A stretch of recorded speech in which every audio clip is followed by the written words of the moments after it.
autour des mots compétences et approche par compétence. Lors de cette capsule, on va clarifier les termes compétences, approche par compétence et on va décrire les repères d'une compétence. Commençons par la définition de la compétence. Selon Jacques Tardif, une compétence est un savoir-agir complexe. Ça veut dire que le médecin compétent va pouvoir agir devant une situation authentique, contextualisée, donc complexe. Et ceci, il va pouvoir le faire en prenant appui sur la mobilisation et la combinaison efficace d'une variété de ressources internes et externes. Donc, il va pouvoir mobiliser des ressources. Il va les mobiliser puisque l'on a besoin devant cette situation authentique contextualisée. Et ces ressources, il va pouvoir les combiner d'une manière efficace, comme s'il va constituer donc un puzzle pour pouvoir donc avancer. Il va pouvoir combiner ces ressources à l'intérieur de cette famille de situations pour pouvoir résoudre un problème. C'est ça la définition de la compétence pour Jacques Tardif. L'approche par compétence ou la formation dans le cadre de l'approche par compétence correspond donc à une formation autour de situations authentiques contextualisées. C'est l'apprenant qui est au centre de cette formation et il sera accompagné par les formateurs.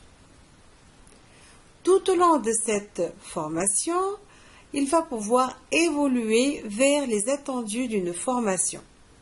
Donc, il va pouvoir réaliser une progression dans le déroulement de la formation. Tous ces termes-là, donc situation authentique, centrage sur l'étudiant, accompagnement et progression, correspondent à des repères. Il s'agit des repères d'une compétence.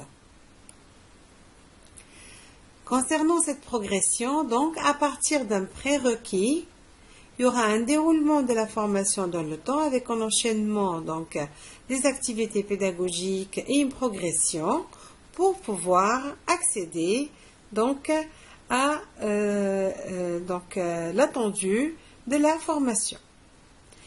Cet attendu de la formation est bien précisé dans un référentiel de compétences.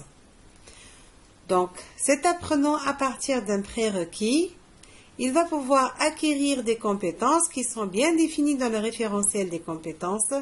Ceci est très important lorsque les finalités sont bien analysées et bien décrites, puisqu'on va pouvoir faire le déroulement de la formation d'une manière plus organisée et enchaînée, pour donc atteindre efficacement les finalités de la formation.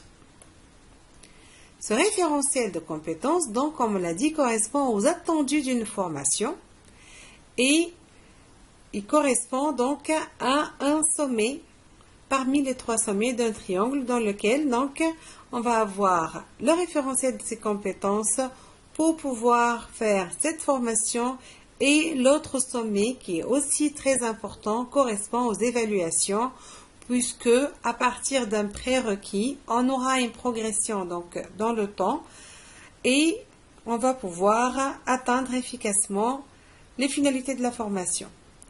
Donc, il est très important, lors du déroulement de la formation, de faire des évaluations formatives pour que l'apprenant et le formateur sachent si l'apprenant il a bien acquis la formation et pour qu'il puisse progresser. Et au final, bien sûr, l'évaluation certificative. Donc, l'évaluation, c'est aussi un point très important. Les 3 sommets de ce triangle correspondent à des repères d'une compétence. Donc jusque-là, qu'est-ce qu'on a vu comme repère d'une compétence?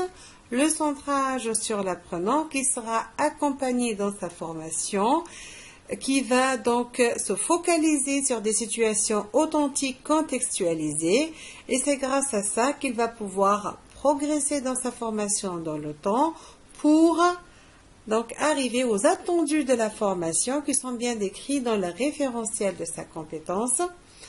Et donc ceci pourra être donc évalué grâce à des évaluations formatives et puis une évaluation donc certificative.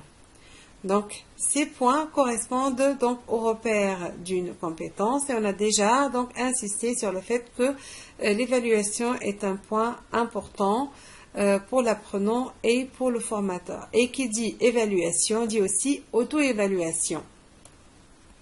Cette auto-évaluation permettra à l'apprenant de développer ses activités professionnelles avec un esprit critique, et donc permettra à cet apprenant de faire de l'autorégulation. Il va se corriger soi-même, et c'est grâce à ça qu'il va acquérir l'autonomie. L'autonomie est très importante, c'est un repère de la compétence, et l'autonomie, on peut dire qu'elle correspond à la colonne vertébrale de l'approche par compétence. Ceci, puisque le niveau de compétence est fonction du niveau d'autonomie de l'apprenant.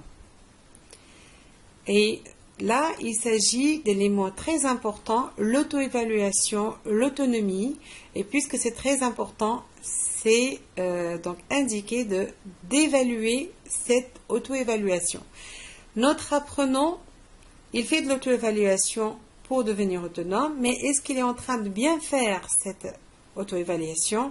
Il faut bien donc le vérifier, évaluer l'auto-évaluation. Ça permettra d'évaluer le niveau de développement de l'autonomie et de l'accompagner, de l'encadrer pour améliorer son auto-évaluation, donc son autorégulation et son autonomie, pour pouvoir donc acquérir les compétences requises.